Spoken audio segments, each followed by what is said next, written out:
The rear bench seat can be folded up for increased storage capacity or down when you need to access the child restraint anchor points located behind it.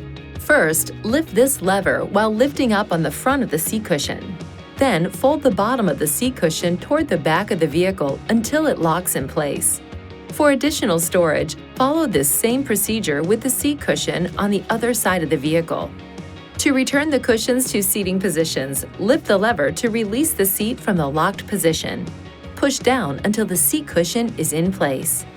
The top tether anchor points for a child's safety restraint are behind the rear bench seat. To access them, lift up on this pull strap on the seat back and tilt the rear seat back forward. Please see your owner's manual for important safety information, system limitations, and additional operating and feature information.